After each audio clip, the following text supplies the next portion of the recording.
Well, now coming back to the state of Gujarat, the western state of Gujarat. 3 questions that we are looking for answers on the show tonight. First, is it a fight or a sweep in Gujarat? Second, what are the reasons for the opposition being hopeful? Finally, issues that could find resonance in the 2024 elections. Well, to get a perspective on how this particular elections in Gujarat could play out, joining us 2 eminent senior journalists this evening to take this deliberation forward. Joining us in the studios is Aditi Tandon and also Shekhar Iyer to take us through or help us navigate, understand Gujarat for us. Let me first come to you, Aditi. Aditi, looking at this fortress that the BJP has, time and again, it's given a clean sweep for the BJP. Can they make it a hat-trick of wins from Gujarat? I don't see a problem with that at all, simply because Gujarat, Anil, is the proverbial backyard of the BJP. It is one state where the party, right after its formation in 1980, for the first time won double digits. It is the state where once it came to government in 1995, it never lost power. And never did the vote share of the BJP fall below 43% through assembly or Lok Sabha elections since a long span beginning 1995. And moreover, it is Prime Minister Narendra Modi and Union Home Minister Amit Shah's home state. So the added advantage, which is emotional, which is psychological, plus electoral and political. So given the current landscape of the Gujarat politics, I do not see any challenge to the BJP. I do see a clear hat-trick. Okay, clear hat-trick on the cards. Shekhar, do you hold the same thought? Or do you see the opposition, getting some kind of hope looking at the battle ahead? Well, Aditi put it very beautifully, the kind of scenario that is there. Because this election is a Lok Sabha election, parliamentary election. And people of Gujarat, even in the assembly elections, you saw the kind of the mandate they gave to the BJP was in fact largely because of the Prime Minister's overwhelming presence in the assembly elections. His persona was there everywhere. Because it was seen a vote for BJP is actually a vote for the Prime Minister. I do not see the scenario changing for parliamentary elections because, as Aditi just mentioned, that people of Gujarat consider that Narendra Bhai Modi is one of them who is representing them in Delhi. And Gujarat people are very proud of the fact that they have one of their own people who has reached the highest office in this country. Therefore, there is a lot of emotional connect with the Prime Minister and also the fact that the Home Minister is contesting from there. Yes, there are some constituencies where the Congress is hopeful that it can get some support of some community members and pose a challenge. But I think still when it comes to voting for the Prime Minister, I think the answer will be overwhelmingly for the BJP. The Aam Aadmi Party and the Congress have entered into an alliance, and we just saw Aam Aadmi is contesting in 2 places, that is Bhavnagar and Bharuch.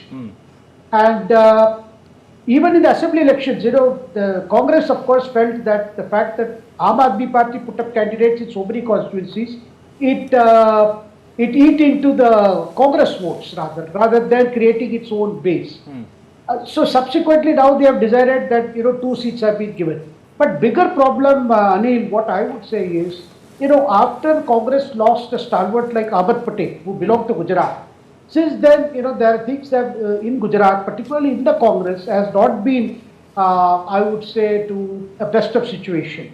Okay. Because you saw where the Surat candidate, filed his nomination papers, the Congress candidate, and subsequently his papers were rejected because they were not properly filled. And other candidates who were in the fray, they also withdrew. Now, without going into the reasons as to what happened, the fact is that one seat to Surat. Surat is a very important constituency in southern Gujarat, South Gujarat. So, already you find the contest is only for 25 seats because he has already been declared unopposed.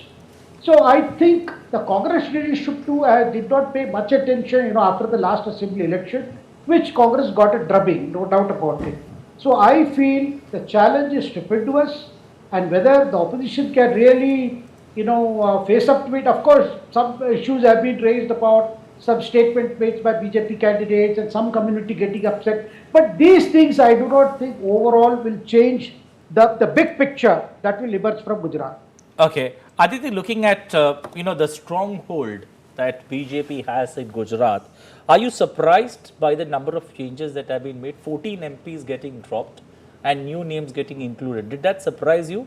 Looking at the iron grip that Gujarat has, especially when it comes to the Prime Minister as well as the Home Minister coming from the state and the control they enjoy.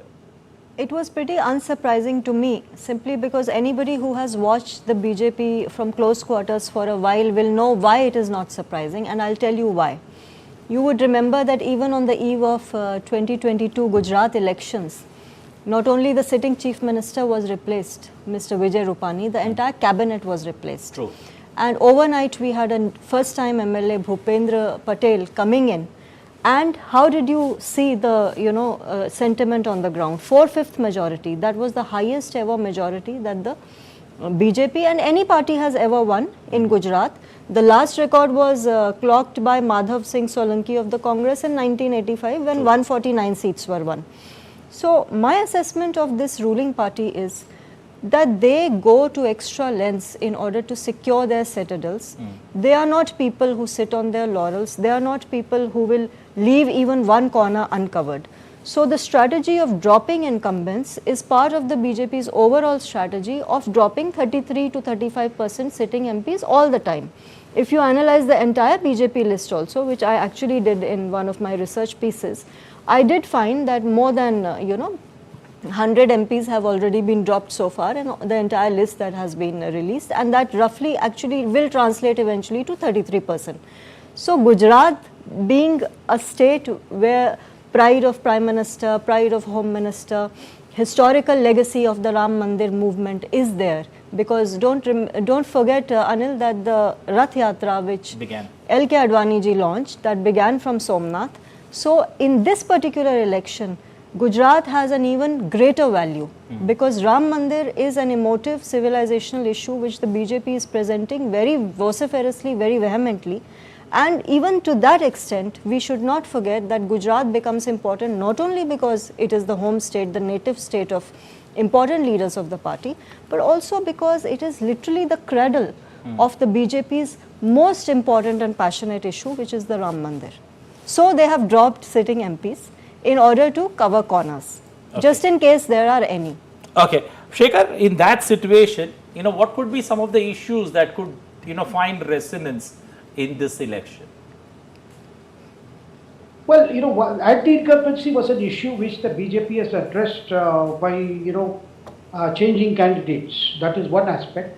And the second aspect is, see, when it comes to the overall picture of a constituency, there are developmental issues, there are issues relating to, so in some places the water problems in some areas are there, but those are very localized issues, because this is a parliamentary election. Because these issues should have played out in the assembly election. They didn't play out.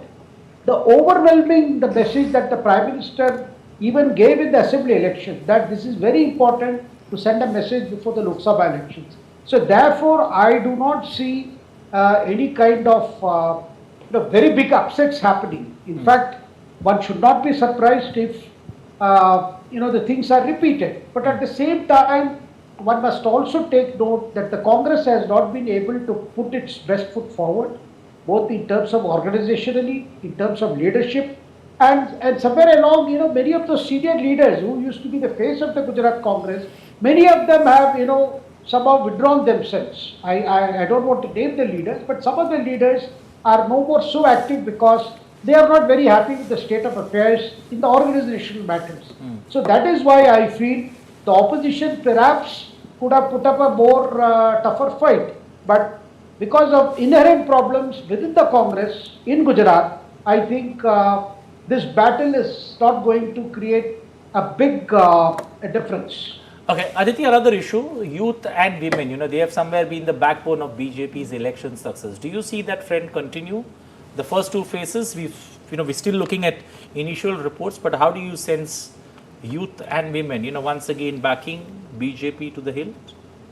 Women remains a very important and visibly dedicated loyal constituency of the BJP, primarily because of the extra pitch and push that the Prime Minister has been given to this constituency. And as far as the first time voters are concerned, Anil, although the first two phases have not shown us very encouraging results with respect to first time voters coming out to vote, but women are largely, I think, holding up as far as the trends are concerned.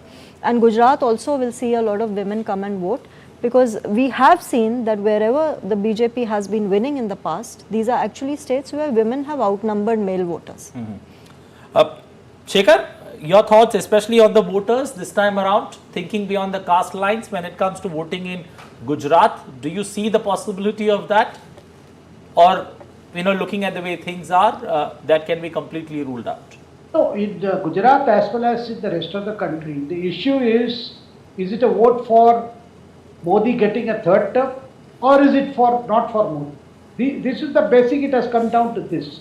Voters are not, of course, in that comes all other things, the issues before them, the problems that they face, and who is best equipped to deliver on the ground, who is best equipped to solve their problems. When it comes to that, I can see that the Prime Minister's past 10-year record, India government's various policy initiatives, those are the campaign issues that are being talked about. And as far as polling percentage is concerned, well, we are comparing with 2019. 2019 was a very unusual year, I would say an unusual election year, because you saw a tremendous response, particularly, there was the Balakot strike, terrorism was a major thing, and people wanted to, come out and give a very, very a stronger message that they are with the Prime Minister. So this time maybe there is a feeling that perhaps the BJP is probably all set to return to power for a third time. So there is a tendency to think, look, that kind of a passionate push may not be required. And also the fact, of course, some people say there's nothing to do with the weather, but I can see that the weather is also playing havoc this time because of tremendous heat we are seeing in many of the states. So that could be one reason. Of course, there is the urban phenomena where in big cities you find the so-called the middle class or the apartment people, quote unquote. They do not turn up in enough number, and that's an urban problem. Of course, Election Commission has been making efforts constantly to see that come out. And of course, there were reports that even there were many people who had crossed the age of 18 but had not registered themselves. Then also that first time voters have not been as enthusiastic they were initially, say in 14 or 19. Well, these are issues, but then this has no bearing on the final outcome, because whatever vote that has been cast, those are going to be counted. On that basis, you will get to know the outcome of these 2024 elections. Anil. Okay, we are running short of time. I would have loved to continue discussing Gujarat, but the Great Indian Election is your one-stop show on weekdays on all that matters in Indian elections of 2024. What could be the state that could be part of our deep dive on Tuesday night? Let's take a look. Chhattisgarh gets ready for another record voter turnout as 7 seats go to polls in the third phase.